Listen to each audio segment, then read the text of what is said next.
Hey everybody, long time no seen person. How you doing? It's your boy Mitch. And well, today I'm going to be talking about devolution. And the reason why I'm making this video is because there was an article by Toby Young. Yes, the very Toby Young who formed the Free Speech Union. Because the whole coronavirus challenge has essentially made him question his nationalistic and patriotic feelings about the United Kingdom. He would love to be a card-carrying unionist.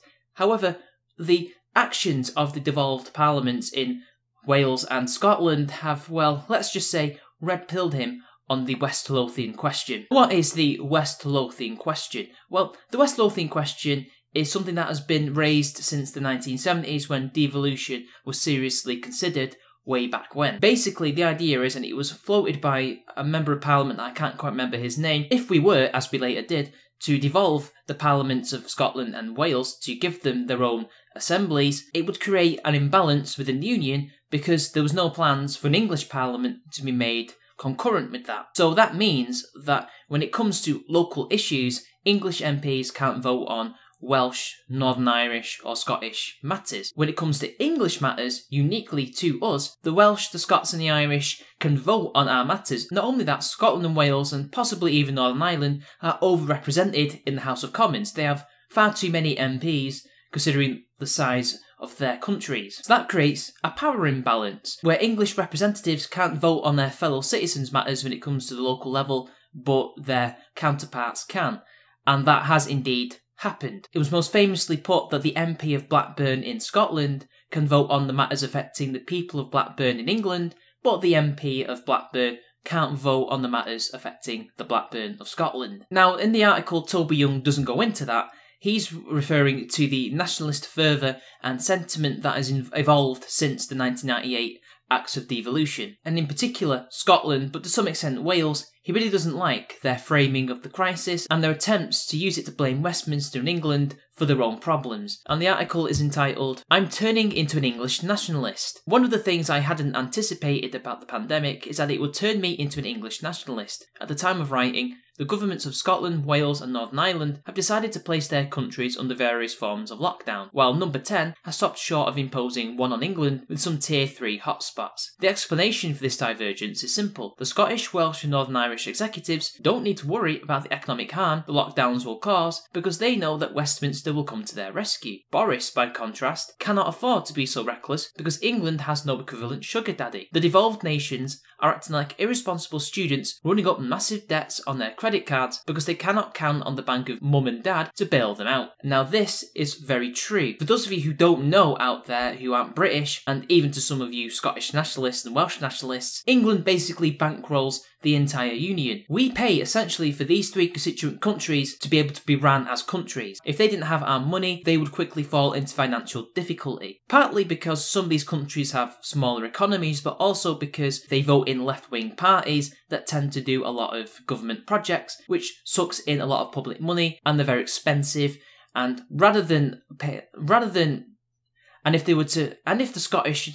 for example, that Scotland could only pay for it with Scottish people's money, they wouldn't be able to pay for it. Although some of it is mainly due to other economic factors, but by and large, the English taxpayer has to bail out these countries time and time again. And this is really nothing new. The final Act of Union, which brought England and Scotland together as a political entity, not just uniting the crowns, was because Scotland, in their abortive attempts to be a colonial power, bankrupted themselves. They spent all their gold, all their silver, everything on this colonial adventure in North America and South America. People voted, not just in Scotland, but in England as well, to form this final Act of Union in order to save the country. And after that, of course, Scotland recovered and ended up being really the driving force of the empire. They were the ones who were churning out philosophers, engineers, inventors, colonialists. They were the ones that were pushing people into Rhodesia and in India and all over places. The empire was practically built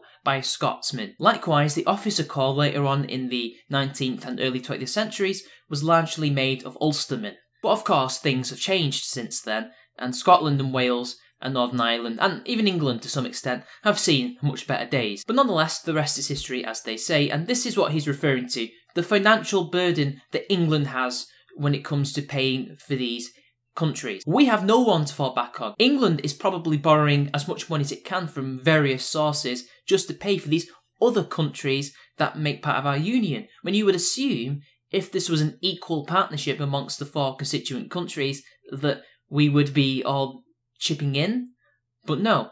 And the thing is, these countries don't have to worry about running out of money because Daddy England will give them it. And not only that, it gets worse, which is what really irks Toby Young. Actually, it's even worse than that, he continues, that in Scotland's case, because one of Nicola Sturgeon's reasons for placing so much of the country under virtual house arrest is to whip up nationalist sentiment. She wants to position herself as a responsible grown-up, doing what's necessary to keep her people safe, in contrast to the bumbling buffoon in Westminster. Not only will that help the SNP in the forthcoming elections in the Scottish Parliament, it will also make a nationalist victory more likely in the inevitable second referendum. Irony, of course, is that if the SNP had won the first referendum, Sturgeon would not be able to indulge in this ruinously expensive virtue signalling, with independence would have become a modicum of fiscal responsibility, one of the better arguments for granting the free-spending nationalists their wish. Essentially what Toby Young is saying is that Sturgeon is not letting a good crisis go to waste, and is trying to drum up Anglophobic fever amongst the Scottish people, and nationalists especially, trying to say, look, we Scottish people, me, your Scottish leader, your elected Scottish leader, knows what's best for you. I'm the sane, rational one. Even though I am locking you all down, I have refused to sell you alcohol, you can't go to the pub, you can't visit your family, you can't do this, that or the other. But it's not my fault, I'm just doing this because I have no choice. I'm the rational genius here compared to the bumbling Boris in Westminster. It's the English's fault. If they had done what was necessary to stop the disease, none of this would have happened. You should vote for independence in the so-called inevitable second referendum. By the way, I don't think a second referendum is inevitable, at least not for the next couple of decades. Anyway, the Scottish voted to remain in the Union. Deal with it. But Toby is right. With independence would have come financial responsibility, which I don't think the SNP would have been able to do, because the Scottish people have been essentially brainwashed, and to some extent the English and the Welsh as well. A lot of people have been brainwashed into accepting government programmes and welfare and things like that as just a given. And that would have bankrupted them, because, as the EU said to them, you aren't necessarily likely to get EU membership straight away if you were to become independent. So the money has to come from somewhere. Young goes on, the actions of Welsh First Minister Mark Drakeford are scarcely any more explicable. His decision had nothing to do with rising case numbers, hospital admissions or deaths. Daily cases by specimen date plateaued in Wales last week, as had the number of Corona-Chan patients in critical care. Daily deaths from Corona-Chan peaked at 11 on 10th of October, and haven't climbed above single digits since. The cumulative death toll in Wales is 1,722, which is about 4% of the total in England. No, the reason the Welsh Labour leader has imposed these draconian restrictions is to ratchet up the pressure on Boris and make it more difficult for him to avoid imposing a 2-week circuit breaker, thereby enhancing the standing of Keir Starmer, who called for one last week. Drakeford can afford to play politics with his own people's livelihoods because he knows that Boris, the man he's doing his best to embarrass, will have to pick up the pieces. So not only is the crisis being used to increase nationalists further in Scotland,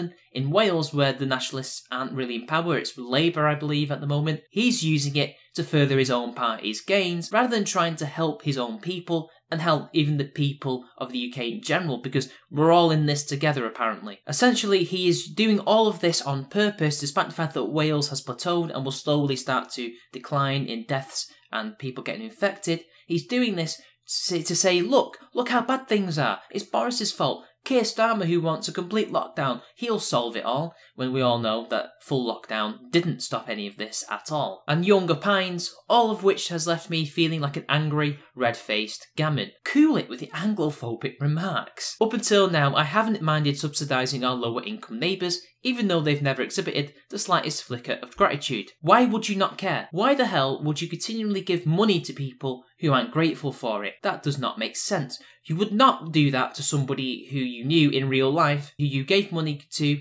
and they weren't grateful for it and spat in your face and said that you're oppressing them. You wouldn't want to give them money, would you? So why is it that you don't mind your tax money going to these countries that waste it? And not only do they waste it, they rack up debts. Scotland is half of Britain's national debt alone. Imagine if they actually went independent. We'd all be better off financially. I know from my involvement with various good causes that the beneficiaries of charitable giving often resent their dependence on you. Well, if they resented it, why did they vote to remain? That doesn't really make sense. Not only that, why are they voting for the SNP? I just don't buy that they're resentful of it. I think they don't care, but what they resent is other things that happened in the past. They don't mind taking our money, they have other grievances that, let's be honest, aren't even real. they don't purport to reality. You do it because it's the right thing to do, not because you want them to doff their caps in appreciation. But for the devolved nations to take our money and then use it to finance a campaign to make England look selfish and irresponsible has pushed me over the edge. Continue guzzling the red pills and realise that devolution has been a mistake. It's one thing to be resented by the people you're supporting financially, but for them to be self-righteously looking down their noses at you as they sweep your money into their pockets is a bit much. It's like being the parent of 3 teenagers who are permanently stuck in the sanctimonious, holier-than-thou phase.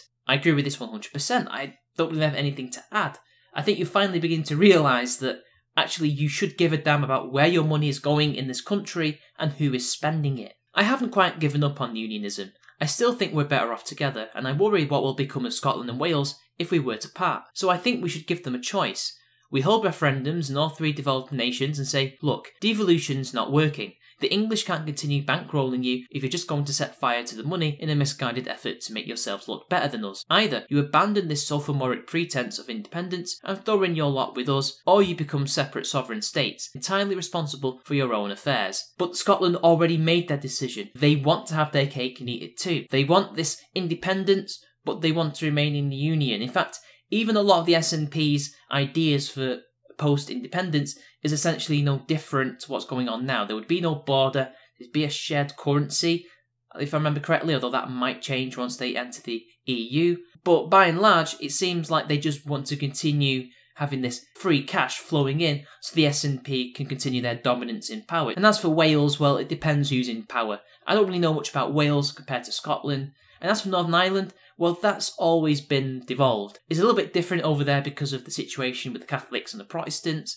and the fact it's Ireland. They've had home rule for a very long time now, by 80 years. But as for the United Kingdom, I have to say that devolution has been an utter failure. It has created an imbalance, it has created unfairness within the Union, and created a lot of resentment. We're seeing our country being torn apart by a system that very clearly does not fit our country. It does not fit how our country developed and formed, and to me, it smacks of, once again, Tony Blair thinking that the United States is very similar to Britain, so therefore anything that's good for the United States must be good for the United Kingdom. In many ways, devolution was an attempt by him, at least to people who are going to be charitable to him, a way for him to kind of federalise the United Kingdom in a sort of American-style system. But of course, he completely ignored the fact that England is also a separate constituent nation and has its own history and beliefs. And not only that, London wasn't always the historic capital, and we probably would also need our own devolved parliament if things were going to be fair and just in this system, to make sure that there's no power imbalances and no unfair treatment or anything like that. Unfortunately, he didn't do that, and instead we have the West Lothian Question come into being, which was warned about way back in the 1970s. We have seen that these devolved parliaments have been accruing ever more power. Since the Scottish referendum, I think the SNP has been granted even more power to do what they want. They haven't quite got taxation yet, but they've had a lot of stuff that they can do. We have seen the SNP push ever more draconian laws. I mean, that's happening in British law in general, but not only that, in Wales, Scotland and Northern Ireland, we're seeing civil rights being eroded slowly but surely. You only have to go and look at Tail Feature and Count Dankula's Twitters when they see Hamza Yusuf, or whatever his name is, go on about his latest hate crime bill. In fact, I've just seen recently that he wants hate talk in the home to be reported on. How's devolution going for you, nationalists? Do you feel free? I've seen many nationalists, I think Count Dankula said this, the reason why he supported independence was he wanted to get away from London. But then the problem is that Edinburgh would become your London, or maybe Glasgow, and you would just get more brain drain to those cities, thus creating the exact same problem. Now, Toby doesn't want to give up on unionism. Indeed, he says he hopes they choose to remain in the UK, but if they embrace full independence, that would be better than this unworkable halfway house. And it is an unworkable halfway house. But the thing is, I have a theory about why devolution was really implemented,